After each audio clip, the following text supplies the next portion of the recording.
What's going on, everyone? Welcome into the 23rd episode of Jack's Mailbag, the series where I answer your Gamecock athletics questions. If you have a question you want answered on next week's episode, be sure to drop it in the comments section below on this YouTube video, or I'll have a post on the Insiders Forum where you can ask any and all of your questions if you are a Gamecock Central subscriber. And speaking of which, Gamecock Central right now is running a great limited time offer. So just in time for kickoff with the football season. Right now, we're about 9 days away from the start of South Carolina's 2024 season. New Gamecock Central subscribers can enjoy 50% off an annual membership with the promo code in all caps, kickoff24. Again, in all caps, kickoff24 exclamation point is the promo code to sign up for a membership. That would be 50% off. And it's a great deal, right? Because not only if you notice with these videos from each episode of this series, most, if not all of the questions come from the Insiders Forum from Gamecock Central subscribers. So they get, first and really only dibs on asking me whatever questions they want, whether it's football, baseball, basketball, literally anything, I'll answer it. And I've done so many of these episodes now, and I've gotten a lot of questions in the past. And I don't post this on Twitter or anything like that. And I'll answer questions off of the comment section on YouTube videos here. But for the most part, it's really from the Insiders Forum. So if you want that exclusive access, plus so much more, we have great, complete, in-depth, on-the-ground, accurate coverage of South Carolina athletics. And with football season heating up, our coverage has been nonstop and been really good so far. So myself, Wes, Chris, Yuva, all the interns, we do a great job over there providing you with great coverage day in and day out. So I will drop the link to sign up for the annual membership. That will be 50% off in the description of this video. So if you haven't done it, I would highly suggest it, especially if you have any questions that you want answered each week in Jack's Mailbag. So without further ado, let's get into our first question of the week from Cocky C137, who asks, I'm wondering where recruiting the defensive tackle position stands and what the roster looks like from an underclassman standpoint. So, yeah, good question. So I'll kind of go starting in the order that you asked it. So with South Carolina's defensive line, I think it's in very good shape right now for this year. You have a lot of veteran guys. You have Tonka Hemingway, Boogie Huntley, DeAndre Jules, Kyle Kennard, Gilbert Edmond, Dylan Stewart, Desmond Umanzula, all these different guys. And I know I'm missing some. Brian Thomas Jr. You have a lot of different guys in that room that are going to be a big part of the group this year. But a lot of those guys are older. So where does that leave South Carolina for the future? For the 2025 recruiting class, as of right now, they have a bunch of guys that I'll go through real quick, and apologies if I butcher any of these names. You got Jaquavius Dodd, an edge from Eastside High School in Taylors, South Carolina, and he's a 4-star, so that's very good. You have Caleb Williams, not the Bears quarterback. He is a 3-star recruit from Virginia on the D-line. You also have Anthony Addison, another local kind of kid from Sumter. He's at edge, a 3-star. You have another edge, Tayshawn Alston, another 3-star edge, but he's from Henderson, North Carolina. You got Donovan Darden, another edge from Havelock, North Carolina, another 3-star. And I know I'm going to butcher this name, but Kobe Saki Pra, he's a 3-star edge from Roswell, Georgia. And that's a lot of different guys they got. That's only for the 2025 recruiting class right now. They could always add more guys, and even 2026 and 2027, they're going to be making sure they replenish at that position on the D line. So I think they're in very good shape right now. But then again, you also have guys like Dylan Stewart that are coming up, and there's going to be more guys like him that come through this program over the next few years. And I think South Carolina's defense, especially if Clayton White's still around and stuff long term, and they have a good year this season, I think that defense could be very strong and solid for years to come. So great question to start us off. Next question comes from 64 Cocky, who asks, starting defensive line for South Carolina against Old Dominion will be. So if I had to make a prediction for what I think the defensive line will look like. I'll say this right off the bat. I think there's going to be a lot of rotating in and out, like hockey shifts essentially, because they have so much depth on defense this year. But let's say what the starting D line is going to look like when they run out there for the first series in week 1 against ODU. I'll say at the edge spots, it's going to be Kyle Kennard and Gilbert Edmond. I feel like that is a given right now. Kyle Kennard obviously comes from Georgia Tech, had a great year last year. He's in his final season. Then you got Gilbert Edmond, who was previously at South Carolina, went to FSU, and then now is back at Carolina. And then on the interior, on the D line, at D tackle, I would say these are also two givens. Probably Tonka Hemingway and Boogie Huntley. I feel like that just makes the most sense in the world. Those are two guys that obviously could have left and maybe gone to the NFL draft this past year, or after last year, I should say. But they did. They came back, and they were starters last year. Expect them to be again this year. Some other guys to keep an eye on, I would say, in terms of rotating in. Obviously, Dylan Stewart, Brian Thomas would be another one. DeAndre Jules and TJ Sanders would be the guys that I would keep an eye on to definitely rotate in there the most. But you also have guys like Monkel Goodwine and Nick Barrett, JT Gear, and guys like that, and Dez Umanzula. So you got a lot of guys that can get in there and rotate. I think it's going to be very good for this defensive line, especially when you consider the fact that you don't have to wear them out playing an entire game. You can rotate new guys in there and be just fine. So I think that's a very good thing to have, and I think that goes for a lot of different position groups on this team. Next question comes from Love My Gamecocks, who asks, has Coach Paul Mainieri moved to Columbia and bought a house here yet? Hopefully he's fully invested here and is not just renting a place. So I'm not going to get into specifics of what his situation is. I mean, it's not for me to really say, first off. But from what I do know and what I have, I've spoken to him a few times now, and he's been awesome to me. I would say, he obviously probably last I heard he was, still trying to find a place to live, because obviously it takes a little bit of time, especially in today's housing market and stuff, to find a place to live. So I think that ultimately is the plan for him. And look, he's coming here to win. He's not here to be lousy and all that. And he's also under, I believe, a 5-year contract. So he definitely, I think he's going to fulfill this contract and be here for a bit. So, but again, he's also going to be 67 by the time opening day begins next season for South Carolina baseball. So he's getting to that age where it's like he's got to kind of, this is his last hurrah. So as long as he wants to go, that's how far he's going to go, and then that's it. So, and I would assume after he's done, unless he really likes living in Columbia, I would probably imagine he goes back to Louisiana. I mean, I know he's got family out there, out in Baton Rouge. It just makes sense. But again, I do think he's going to be here for the extent of his contract. Argit asks, how many sleeps till football? Right now, we are, at the time of recording this, it's 11:20 in the morning, recording this on Thursday. And when I post this, it'll still be Thursday.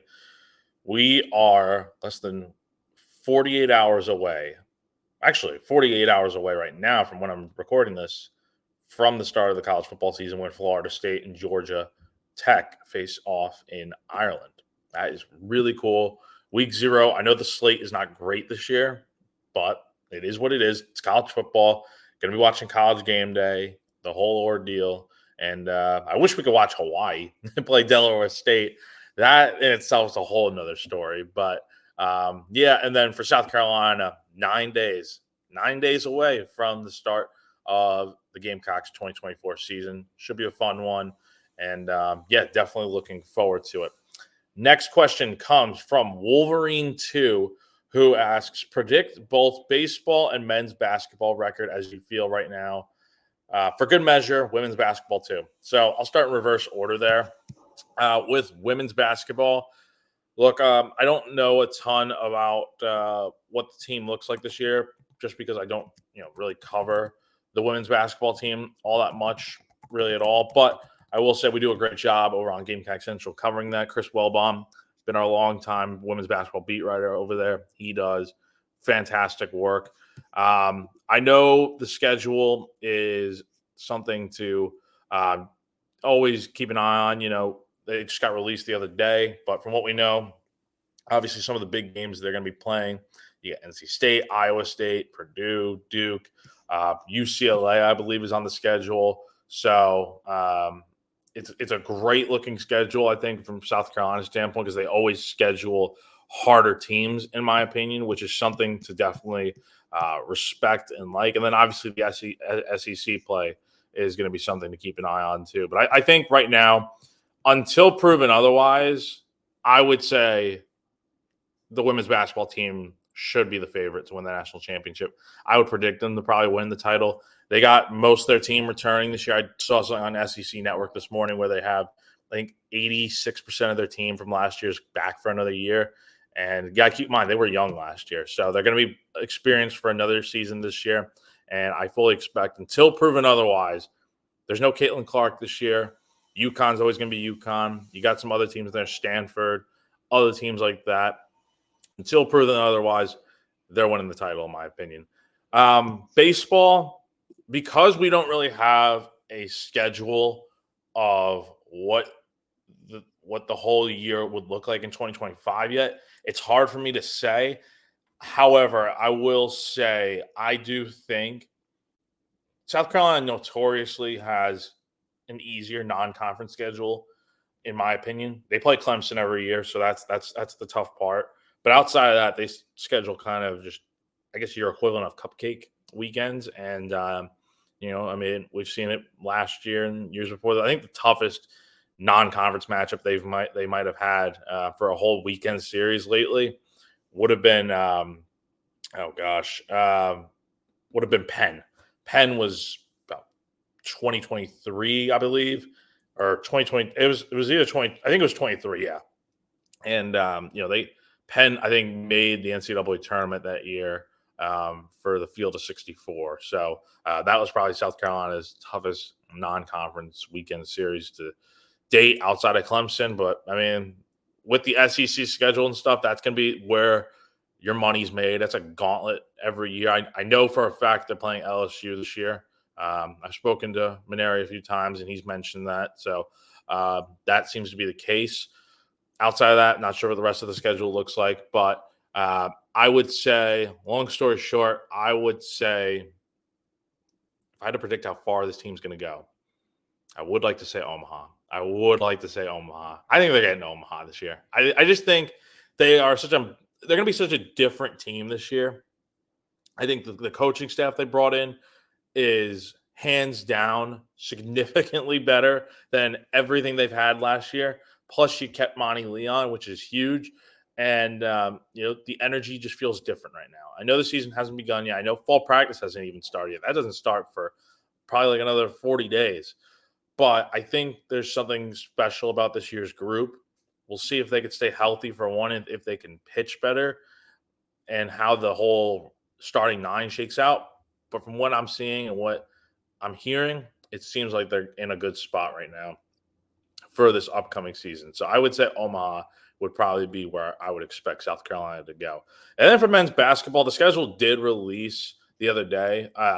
They play 13 non-conference games. The notable ones are away at Indiana. You have the Fort Myers tip-off where you're facing Xavier and Michigan or Virginia Tech during Thanksgiving week.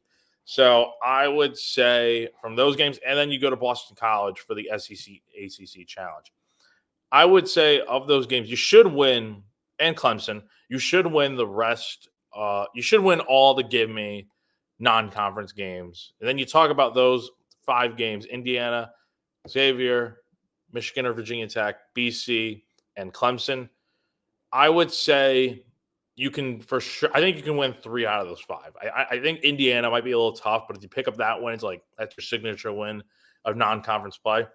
And then I think you go and run the table in the Fort Myers tip-off and win it, I think you beat Boston College, and then Clemson, who knows? That's a tough game.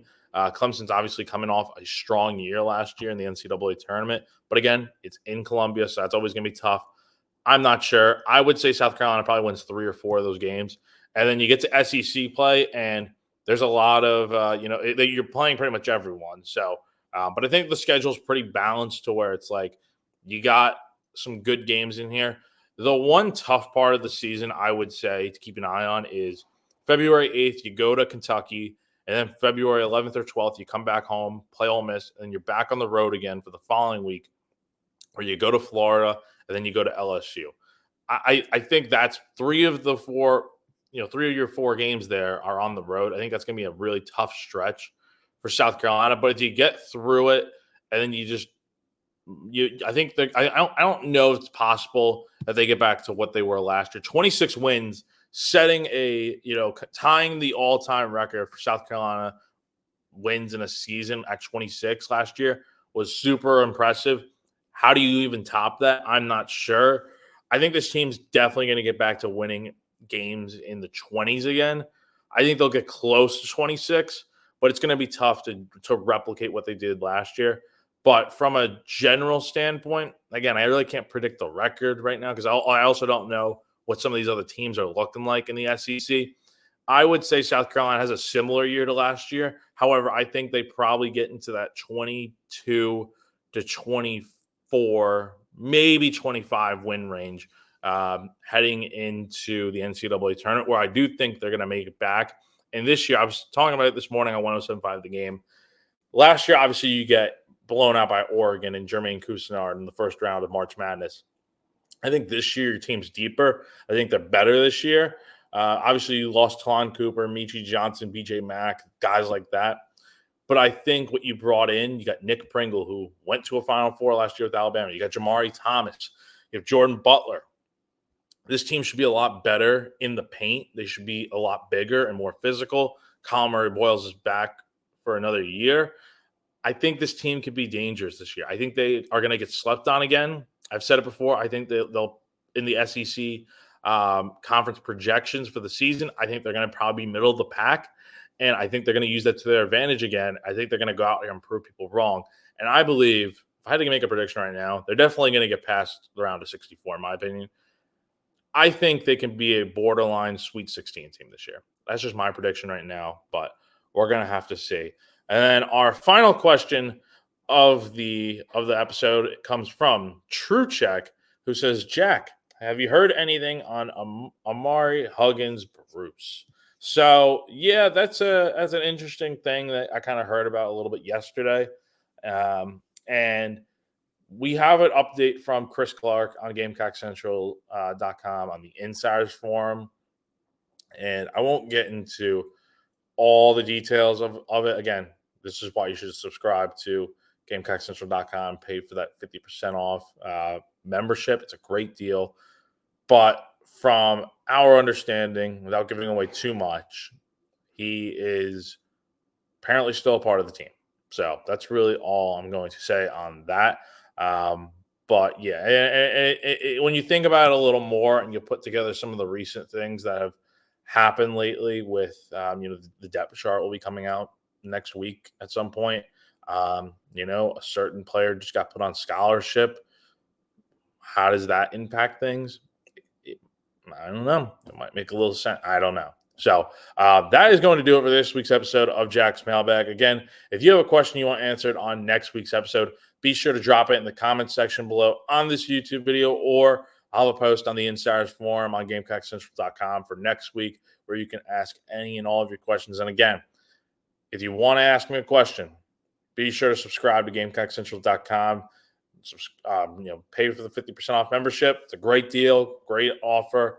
You can ask me any questions you want on the Insiders Forum there, but you can also read a lot of great content from me and my colleagues over there. So that is going to do it for this week's episode. Again, happy Thursday. Happy week 0 of the college football season. We're finally here. We can taste it, and it's going to be a lot of fun how this season unfolds for South Carolina, and a lot of good coverage is on the way. So have a great weekend, and I'll see you all in the next episode.